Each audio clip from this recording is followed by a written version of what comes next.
Koehler, owner of Blue Willow Bookshop, back once again for life. And we want to hear all about what you think we should read for the summer. So welcome and thanks for coming. Well, thank you. And thank you everyone for joining me. I'm sorry that we can't meet in person, but this is, I guess, the second thing. So I'm just going to get started with the books. Said that Claire sent you the list that you can make notes on. And then also, if you are looking on our website, they are also on our under book clubs in the drop down is Valerie's spring list. And that's what I'm kind of talking about today, are the books from that, just so that you have more than one thing. So let's get started. I've got some historical fiction. I've got some nonfiction. I've got some light kind of heartwarming summer reading. I've got some older, not older, harder, kind of more tough, challenging reads, a mix for everybody. So I want to start with The Big Wonderful Thing. This is Stephen Harrigan's 7 years in the making. Yes, it is a doorstop. This is his history of Texas. The University of Texas Press commissioned Stephen, as well as other authors, to write books about the retelling the history of Texas. And Stephen is the premier. He's the beginner. He wrote this book. So in this book, he writes stories, and we hosted Stephen in the fall, and he said, you know, I'm not a historian. I don't know dates. He said, you know, I hopefully got all the dates right in the book, but I had fact checkers. But what he likes is stories. So every time he would read a story about the history of Texas, he would go out, he would research. And many of you might have read a number of years ago, part of the Gulf Coast Reads, which is the library initiative of One Book, One City, his novel about North Texas. So anyway, great for your history fans. You don't have to read it all in one chunk, but he really tells a new story. You'd think you wouldn't need to know anything more about the history, but I learned tons of things. I grew up here, and I learned tons about Texas in this book, and learned some new people. So that is the history of Texas, called The Big Wonderful Thing. I know it's the ugliest cover you've ever seen. I think it's the ugliest cover I've ever seen, but we didn't get to pick and choose, did we? We're going to stay with history. This is Isabel Allende's new book, A Long Petal of the Sea. If you know Isabel Allende, she's Chilean. And this is the story of immigrants to Chile from Franco-era Spain during the middle of the Spanish Civil War in the 30s. Many people were, someone says, yay, Regina, I see you. Thank you. So yes, it's quite good. And it follows the story of one family going, immigrating. Pablo Neruda is actually a character in the book, and who helps these people get passage to Chile. But even once they get there, they are not always particularly welcomed. So great historical fiction for those of you who like history. Okay, we'll go a little lighter. I've got two books on my list that I call weepies, and I was doing one of these talks a few weeks ago, and someone said, exactly what is a weepy? I said, a weepy, you know, like a little British book where you get a little tear at the end because it's kind of heartwarming. It's kind of got a little sadness, but not too sad. For some of you, I don't know if you've ever seen the movie Love Actually with Hugh Grant and Emma Thompson. And that's, to me, that's what a weepy is a book that has a little bit of a tearjerker. But so we have the love story of Missy Carmichael. Missy Carmichael is a woman of a certain age living in London by herself. And one day when she goes to the park, she is befriended by several women there. A little situation happens, and a conversation is struck, and she becomes part of this circle of women, and it becomes this very heartwarming story about friendship and making family, where you make family. You might see, if you can see it really close, there's a dog on the cover. You know, I usually don't like books with dogs on the cover, but I read this one and I thoroughly enjoyed it. She adopts a dog, and all is well at the end. It had a little twist at the end that I didn't see coming, which made it even better for me. The other weepy I have is also set in London. It's called The Authenticity Project by Claire Pulley. And this one is the story of a woman who owns a coffee shop, and she's kind of at loose ends. One day, an elderly customer leaves a notebook in her shop, and in this notebook, he says, "This is my authenticity project. I'm going to tell the truth now." And so she tries to find the man to give him the notebook back. Stuff ensues, big cast of characters. The notebook ends up traveling around the world. Different people read it, different people write in it. There's a romance in here. So it's just a heartwarming story of friendship that, again, a little weepy, a little tear at the end. We can use that every once in a while. Okay, some more nonfiction. I don't know if anybody's had a chance to dive into Eric Larson's new book, The Splendid in the Vial.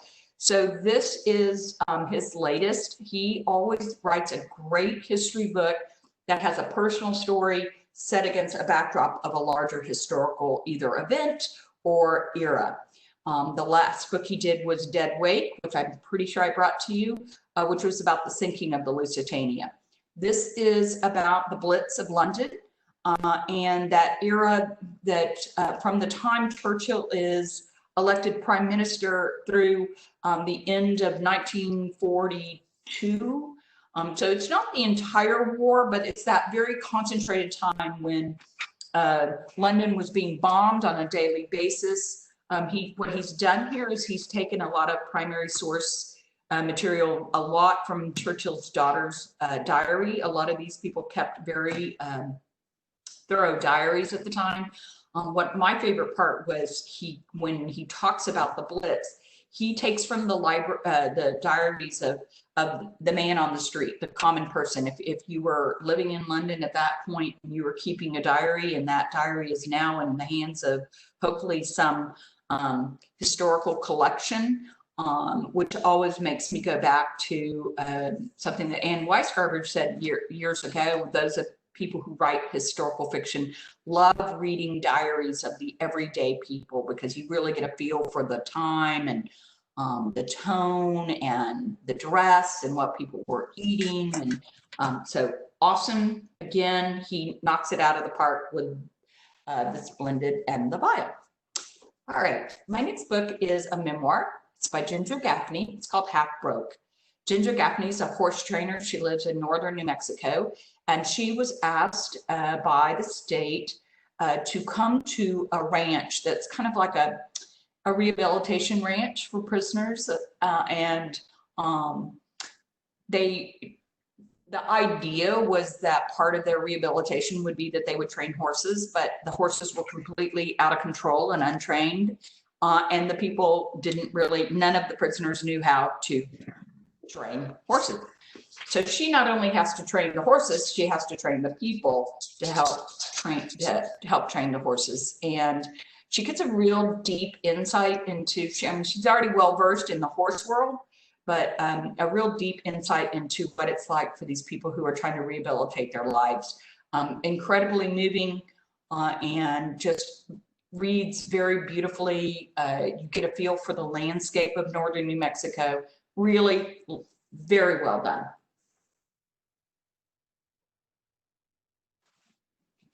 Okay, one of the most controversial books of 2020, American Dirt by Janine Cummins. This is somewhat of a thriller against a political backdrop.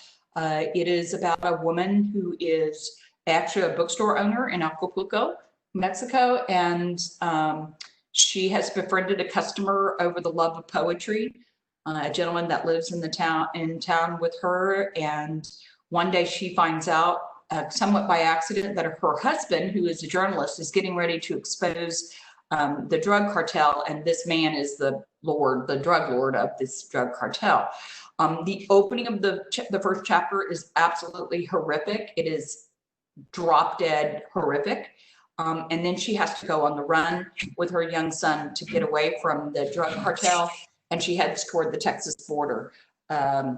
It is compelling, and I found it to be very much about, that I see Regina, she says, the first chapter, you're not breathing.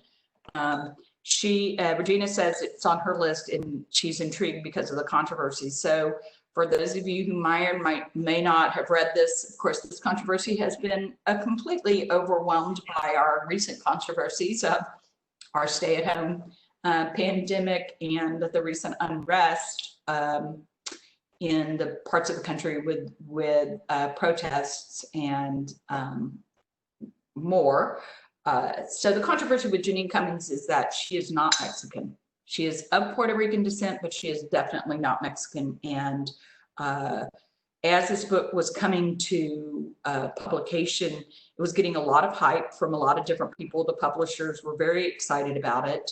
They thought it to be very accessible and that it explained a lot about the border crisis. And I can understand, rightly so, a lot of Mexican writers said that she didn't have the right. Well, this is the part that I don't think is rightly so. She doesn't have the right to write this, which I have to say, that's a little bit, that they call it in our world cultural appropriation. And yeah, you devoured it. I see some. I love the notes. It's like y'all. Can y'all see the notes too? I hope so. Someone say yes if you can see each other's notes. I just like to know. Yes, we can see it. Good. I like to know that. There was a huge controversy about this book, and it was ugly. We were involved in that because we were part of her book tour, and we weren't threatened with physical violence, but we were threatened. I received a threat, and there has been a lot said about this. So if you read about it and you read that, that it's poorly written, I don't think it's poorly written. There are maybe some things that people say that she didn't get right. I think you could probably say that about every book. But if you read someone saying that she was never threatened or that nobody was threatened, I'm here to tell you I was threatened by somebody here in town, somebody with a lot of clout, and threatened to use that clout. So what I tell people is before you decide to read a book, you should read a book.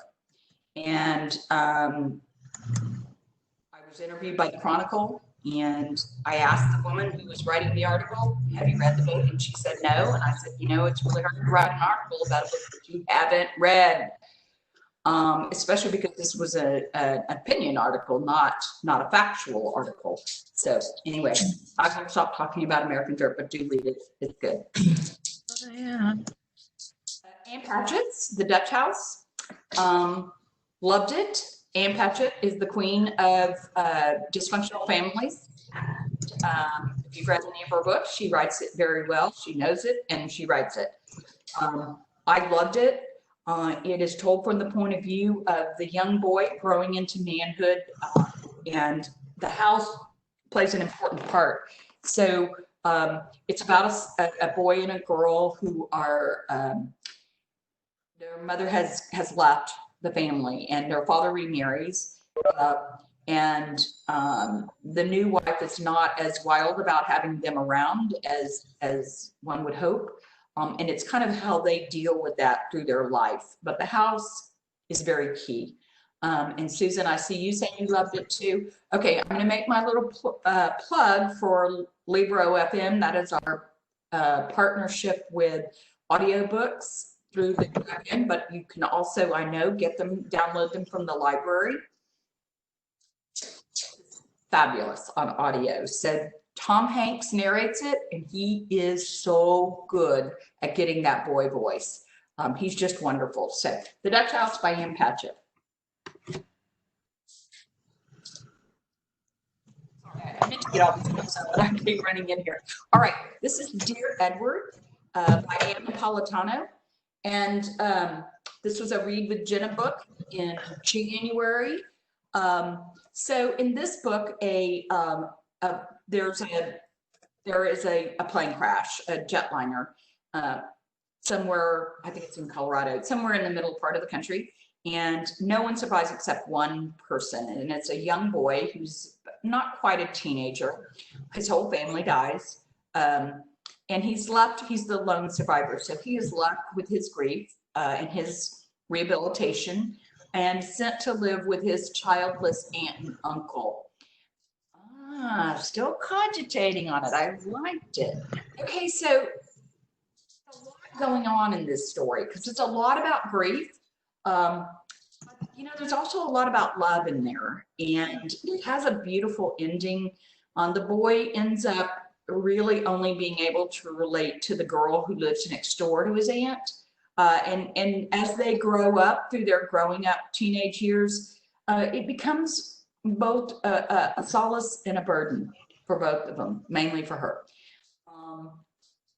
So there's a lot of things to think about. I like that you're cogitating on it, because there's definitely a lot. To me, there's a lot of themes to think about here, very much so. So that's Dear Edward by Anne Napolitano. All right, here's a little romance for your summer. It might be a little young. I found it to be, it was nice. It was very nice. It's called In 5 Years by Rebecca Searle. Very Manhattan-centric. At the beginning of the book, a young woman, hotshot lawyer, gets engaged to her stockbroker boyfriend, and they've been living together for a while, and everything is, she's thrilled that he's asked her. But the night of their engagement, she falls asleep on the couch, and she has this most vivid dream. And in this dream, she is in an apartment near the Brooklyn Bridge, near what they call Dumbo, and super hot guy, super hot guy, and he's making her breakfast. And she says, she doesn't know what she's doing there. She asks him, well, do you know the day? And he tells her yes, and it's 5 years in the future. And she asks, am I a lawyer? And he says, yes, of course you're a lawyer. You're a very good lawyer. And things progress from there. I don't want to go off screen, just a little something happens. And she wakes up from this very vivid dream, and she's back in her apartment with her fiance, but she can't get the dream out of her mind. Fast forward a little bit, and her very best friend from childhood, who's kind of a creative, artsy type, calls her and says she's met the man of her dreams. She's met the man that she's going to marry, and they wanted to get together for dinner. And of course, you can guess who the man is that her best friend is engaged to. Can you guess? Anyway, it ends up being less of a romance and more of a friendship story between these two women. So I found it to be quite compelling. All right, let's go back in history. I loved this book. It's called The House on Endless Waters. And it wasn't even on my radar, and it really isn't on a lot of radars. It's kind of one of those books that falls kind of in between the cracks. It's not getting a lot of publicity and marketing. But one of the people from this publisher sent it to me, and she goes, I know you. I know what you like to read, and this is going to be your book. So it's translated from Hebrew. It's the story of an Israeli novelist, very famous novelist who is known all over the world. And he's been asked to go to Amsterdam on book tour, and he's never gone to Amsterdam because his family immigrated to Israel from Amsterdam at the height of the atrocities. And his mother made him swear to her dying day that he would never step foot in Amsterdam. So he decides to go. And while he is there, he and his wife visit the Holocaust Museum, and they come upon a picture. It's a picture of his family. And it's a picture of his mother and his father, who he never knew, and his older sister. And his mother is holding a small child, almost really a baby, in her arms, a little boy, and it's not him. It's not him. So he goes back to talk to his sister to ask him the story. And when things start to be revealed slowly, yep, I knew it. Look, he goes back to Amsterdam to stay for a while, and he imagines, he actually moves into a little hotel that's on the block where his family lived. And he starts writing a novel about his mother's story, his family's story. So interwoven with what he is going through present day is his imagined story of his mother. And it just goes seamlessly between each one. And I was talking to one of my staff, and she's like, it took me a while to figure out what the author was trying to do there. And I said, I did too. I kept saying, wait a minute, whose story are we listening to? His story, her story? What, which one are we reading now? And I realized that was on purpose, and it's really done well. So it's called House on Endless Waters. Okay, you got to have one snarky book on your list, and that's Takes One to Know One by Susan Isaacs. I've read several of her books. I like her. She's got a real kind of snarky tone to her. This is about a woman who is a former CIA analyst, and she is retired. She's married a respected judge, and she's moved out to the suburbs of New York, and she's helping raise he's a widower, and he has a young daughter, and she's helping raise the daughter, and she's got this little side business that she has. And so she attends this weekly meeting at a restaurant of all people who are kind of self-employed, and a way for them to network and kind of get out of the house and, just have some other like-minded people. And so she's trying this really hard, but she cannot turn that CIA analyst brain off. So at the beginning of the book, what she has decided is that one guy in their little lunch group, he's not telling the truth. He's got something up his sleeve, and she's going to bound and determined to figure out what it is. So she noticed he always sits in the same seat. He always parks his car in the same place on the street where he could keep an eye on it. She's like, there's something up here. So she, of course, can't stop investigating and analyzing. So she decides that she's going to figure out what's up with him. She gets her dad involved. He's a retired New York cop. And it's just hilarious. It's hilarious. And it's just a lot of fun. Takes One to Know One. Just a good, yes, it is a good summer read. Okay, I've got two more books. Oh, there's one book I think on your list called The Jane Austen Society. I don't have a copy of it. Please, if you could stop by the bookstore and find it for me, because it says I have one, but I can't find it. I think the librarians in the group will, appreciate that, know how it feels that you can't find a book that says it's on your shelves. So the Jane Austen Society, very heartwarming, sweet stories set during World War II, English countryside village. A group of people bond over their love of Jane Austen. They create a little society, both men and women.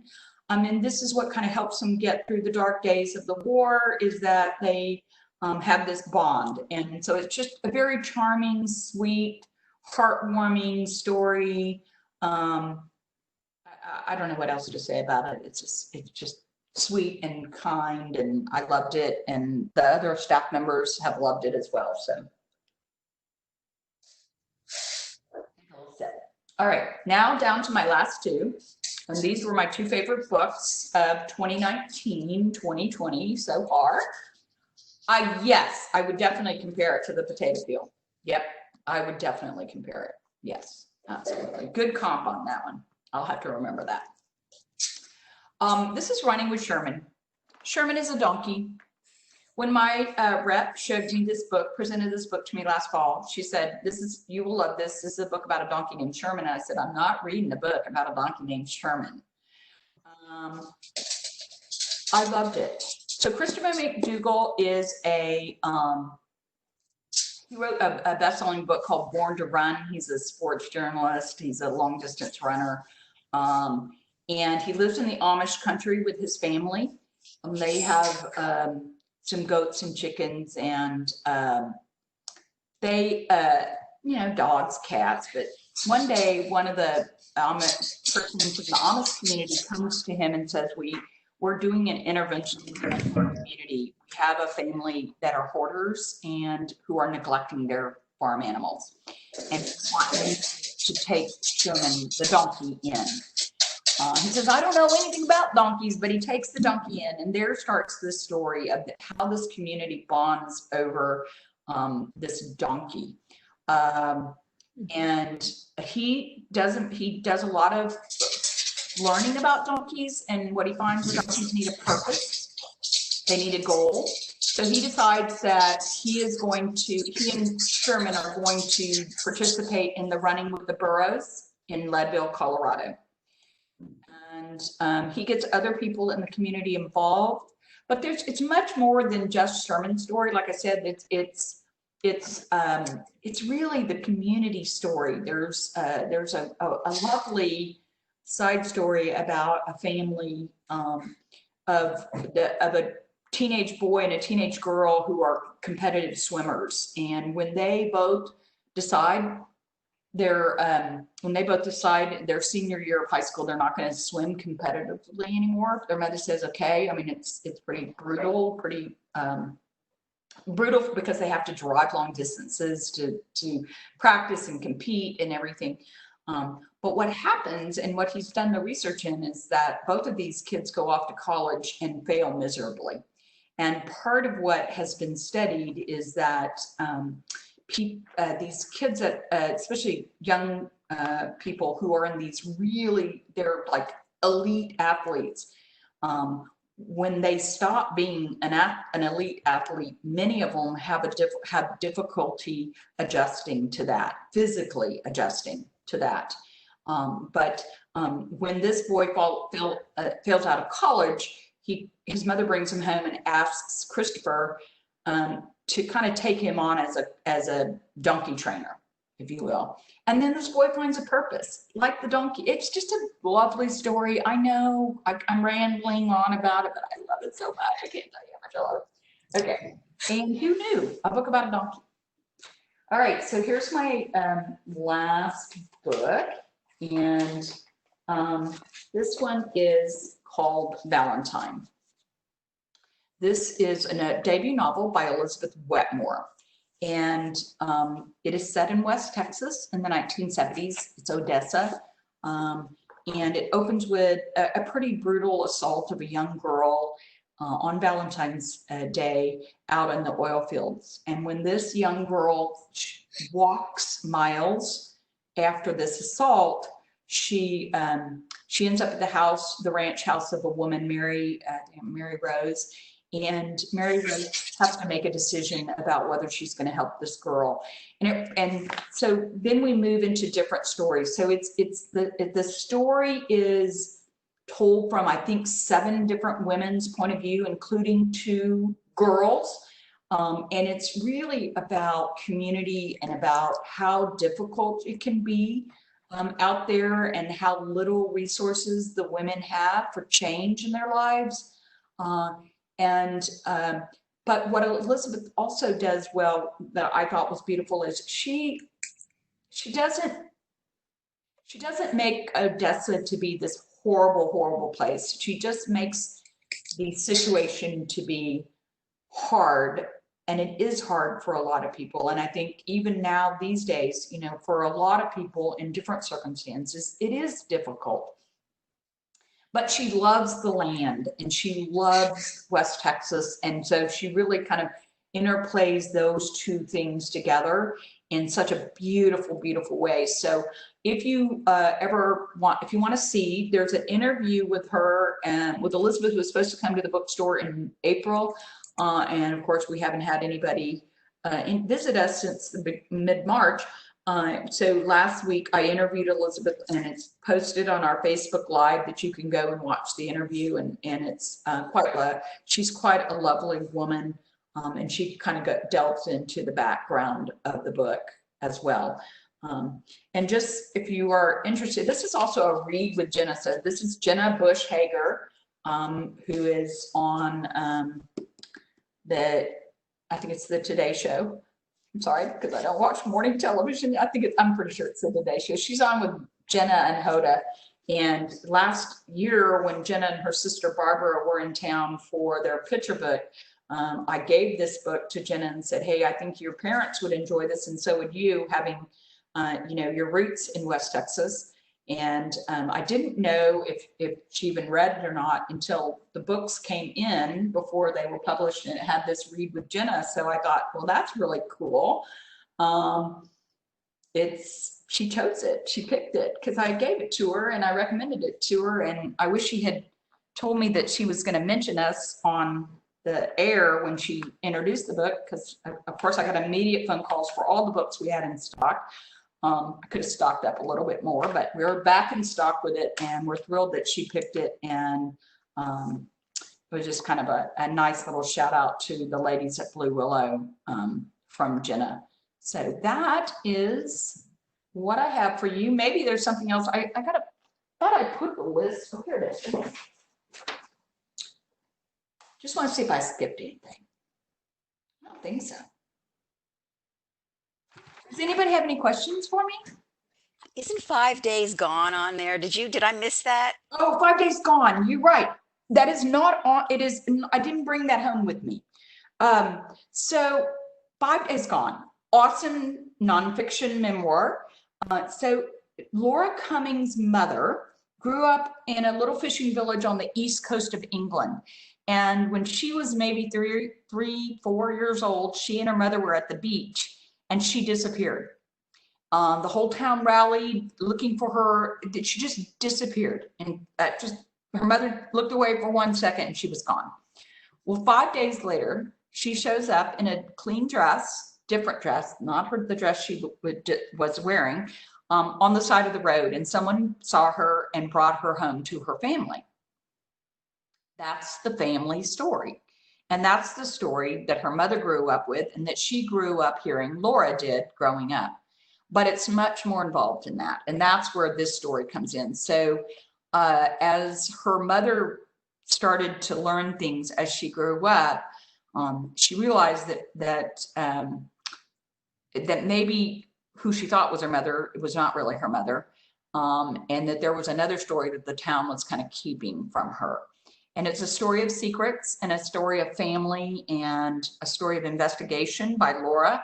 And I found it to be incredibly compelling, writing about these people and her trying to figure out a lot of the people that her mother's still alive, but a lot of the people that were part of this story are no longer around to tell their side of the story. So really well done. And I found it really compelling, mainly, I guess, because I have a story like that in my family, and there is nobody left that can corroborate the story that I think is real. What? Someone say question? Okay. So anyway, there's the story that my story is that I have been working on ancestry.com with my sister, and we discovered that my grandmother probably had an older sister, and she's in the census listed as a daughter, a member of the household for 15 years. And the census after my grandmother was born in 1903 was in 1905, and this daughter is not listed on as a member of the household. She's never mentioned by my grandmother. My mother never heard about this daughter. It is very interesting, mainly because if you look at a picture of my grandmother as a young child, all of her siblings were at least 15 to 20 years older than she was. They all are adults. Her grandparents are older, and she was born at their lake house in the summer, and a neighbor named her, but they never called her by that name, her given name. In fact, she changed her name when she was 18 because she never went by her birth name. And my sister and I are extrapolating that possibly this missing sibling, the one that nobody ever talks about, there are no pictures of, there's no history or anything, possibly was an unwed teenage mother, and that her parents raised her, so that my grandmother's mother is really her grandmother. Nobody's alive. I can tell the story all I want. Nobody can corroborate it. without maybe doing some more investigation. So that's why 5 Days Gone really kind of struck home to me. I could write a book if I had time, Claire. I barely have time to run my bookshop. So yeah, writing a book is probably not going to happen, but I'd like to spend some more time investigating it. So does anybody have any questions about other books you've heard about, you want to ask me about? Anything about the store? We reopened for appointments this week. Yes, we are open for appointments from 10 to 1 and 2 to 5. And half-hour increments. We are asking people to wear their masks and be aware of distancing. But after 2.5 months of being closed, we just couldn't stand it anymore. We just felt like we were missing the people that we loved so much. I mean, we are still filling tons of web orders, which we are happy to do. We're also happy to mail orders. We're happy to have porch pickup if you're uncomfortable coming in the store. I totally get it. I don't go into the grocery store. I do the curbside pickup. You know, it's just up to you, but we are now open for browsing as of this past Monday. Mysteries, okay. We've sold a lot of mysteries in the last couple of months. There's a new old series, and I will send these to you so you can share them, Claire, because the names aren't coming to me. But it's kind of in the Maisie Dobbs kind of era, and I'm totally blanking on them. They came out like in the 40s. And they've been out of print for a long time. There's a publisher who's brought them back, and I've read one, and I have a customer who's read them. They're not, yeah, Windspear. They're not Windspear. They're kind of in that vein though. They're historical. Another one that I have enjoyed is the Auntie Polby series. There's one set in the south of France. The first one is called Death in Provence. They're very atmospheric. Very much if you're kind of doing some armchair traveling kind of thing. So hopefully that helps you. I try as much as I can to read mystery. Oh, Anthony Horowitz. I know I brought him to you before. So the first one was The Word is Murder. The second one is The Sentence is Death, I think. But he is the character in the story, and they're hilarious and they're fun. They're cozy. They're well done. I enjoyed them too, Claire. Anybody else?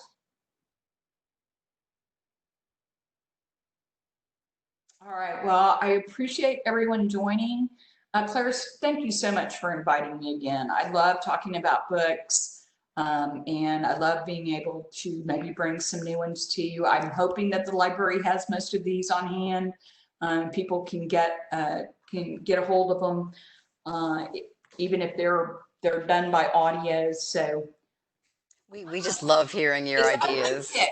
The Gods of Shade and Jade and Shadow. I just saw that. It's out for Gulf Coast Reads. I did not know. I sat in on a few meetings, but I'm glad to hear that. I will. Yes, I do have a few copies of that on hand in paperback. So I'm writing that down. Yay, Regina. Yeah. Okay. Gulf Coast Reads. Good. Good to know that. All right. Well, this has been so wonderful. I just can't wait to get started. I thank you, everybody, for coming. And I'm so glad that the Houston's favorite bookstore is back. Cleaned up. It was pretty. It took us 2 whole days to clean up. We did not dust for 10 weeks, and you could tell. It was filthy. But we cleaned it up, we tidied it up, and it's ready to go now. Ready, and it looks good. It's kind of neat to, when you see something every day, you kind of, how it is, you forget and you don't really look at it. And I hadn't seen it all tidied up in so long that I really looked at it and said, wow, this looks good. It's nice. We like it. Well, so much resilience on your part. Gotta make it too. Making lemonade. Making lemonade. So I have posted this list on our website. I have taped this lovely presentation, and I will figure out how to make that available. So Valerie, thank you so much. And I No, thank really you for inviting me. appreciate it. We always Absolutely. enjoy it. Okay. Goodbye, everyone. Take care. Take care. Bye.